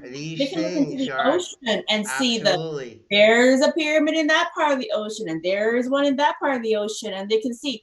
Now, the interesting thing about the pyramids and the monolithic like structures like Stonehenge and other places, in my other book research on the ascension of Earth, what they found with ley line research Sure. is like when you do dowsing rods for ley lines and Magnetic lines, the magnetic magnetic lines lines. of the earth. Magnetic lines, there's access points of the earth that have high energy. And they do this now when they're trying to locate where they can build a power plant or Right. a light plant. Yeah. All cities do this when they're trying to build a new power plant, or they're trying to put the city of light plant for everybody's lighting, whatever. They use dowsing rods and they try to locate The where energy the lines. highest energy Yeah. lines are, and that's where they build the power plants, the water plants, all these other, because they're getting the energy from the earth's access point. And people thousands and thousands of years ago knew where those lines were. But they were doing the same thing. Now here's what was interesting with that: these pyramids and megaliths are on those access points as well. Yes. Yes. There's some So research been done on it. I've seen some of yeah, it on so it's YouTube. not just No, it's not blind crazy spot. you or crazy me or whatever. It's a real thing. And They and megalithomania has covered quite a few of these things. They have quite a few researchers there. Of course, in England, they're always messing around with dowsing rods and all that kind of stuff. sure, it's great And yeah, exercise. they're cool people. The English, the British It's are great cool people. exercise. Go And for a walk. and they've also found that most likely Stonehenge is some sort of astronomical clock or something like that. You know, there's been research done with that because of the concentric rings, the way that the megalithic stone is placed, and what it could be, some of the calendar or a clock or whatever it is. I mean, there's a lot of research into these things, and ley lines, energy lines, magnetic earth lines are all part of this. And again, harking back to whatever previous technology, the previous civilizations in the past, and I often tell my subs this, they used electricity and magnetism and sound and light. They used it to accomplish the same goals as we use it, but they use it in different ways. Right. It's not the same technology, and hence that's why everybody jumps immediately to the alien thing because that seems to make sense in their head, some other kind of weird technology, but that's not true. The people on this planet who evolved here, grew up from here, sprang out of the soil here, or whatever, there could have been 10 advanced societies. The planet's so old. For Mm-hmm. all we know, there were 10 advanced societies just like ours at the same level, but they employed the technology to use these things. It was different. It would almost seem as science fiction to us what they were doing with it. They were using the same things, electricity, magnetism, etc., but they were using it with different types of technologies that's so bizarre and alien to us we can only imagine what they might have been. So that's why everybody falls into this alien thing so fast, but no, just the beings that live right here on this planet We are far created more those interesting. things. Yeah, We yeah. didn't have to get angels or Nephilim or any of these kind of things, Anunnaki. We didn't need any of that stuff. We had the people right here doing all that stuff. And Hmm. millennia and eons before any of this. Who knows? I mean, according to the Indian mythology, civilization goes back millions of years. people go back millions of years in Indian Yeah, yeah. mythology. So The there stories could of have the been Vaughn are dozens very and dozens interesting. and dozens, and that's what Randall Carlson often talks about with the catastrophes. We get up to a certain level, the catastrophe comes along and reduces us to cavemen again. But we're cavemen, but we're kind of smart cavemen because we take some of this stuff from the past with us. Maybe not all the engineers survive, just average people survive. They're reduced to cavemen, but they're using whatever smarts they have from the era they lived in to create all of these things. They have a base point, a starting point off, some knowledge Right, left over from the right, past, whether it right. be through folk tales or mythologies or stories that are told, tribal stories that are told again, and just instruction how to do this, how to do that. That's carried down. May have came from a culture so more advanced than ours. We could only speculate on what that might be. So, anyway, let's Yeah. wrap this up because we got. Yeah. I don't think our readers will be falling asleep by the end of this, but No, I they're hope gonna love it. not. I They're mean, gonna love it. I hope they're paying attention here or whatever. But we went a long time already, so let's um Um, let's maybe wrap it up, and then you'll come back with me in a future day when you have maybe something to add. We'll get you back on just to get people yeah, I would love to do a interested check-in, like maybe again. like You got to make the rounds again. It's like sending postcards around at Christmas. You want to make sure the people that you do business with and everything that you're thinking about them. But whatever. I'm just saying. Just to reinforce the idea that you do need this help, and anybody else could help you out with that. conveying these mythologies or folklores or whatever from their own families or what they've heard Mhm, or whatever mhm. it is. That's going to be extremely helpful for you. Right, You right. know. And I wanted to dispel one folklore or one myth about authors. A lot of people think that authors are just kind of on gravy train and their books sell like hotcakes on the New York Times. Okay, that's like maybe 0.01%, and they have a publisher that tells them what to do Yeah. and so forth. Most authors are like me. Most authors are normal working people Right. who do this because this is their art, this is their Right. meditation, this is their love. Right. So that's one mythology I Oh, wanted you to could name spell. a lot of authors from the past who never made a nickel, but are some of the most famous authors that you can Anne imagine. Frank. Yeah. Anne Frank, a lot of the Jane Eyre. Yeah. She wrote lots of stuff, and Didn't take. it didn't take. People weren't reading that. They want other stuff or whatever. It's often the case. Yes, I know. And many people who write even just short stories for Reader's Digest or whatever. I mean, whatever periodicals. They're just average working people too. They're just Yeah, writing on the side. They have some skills.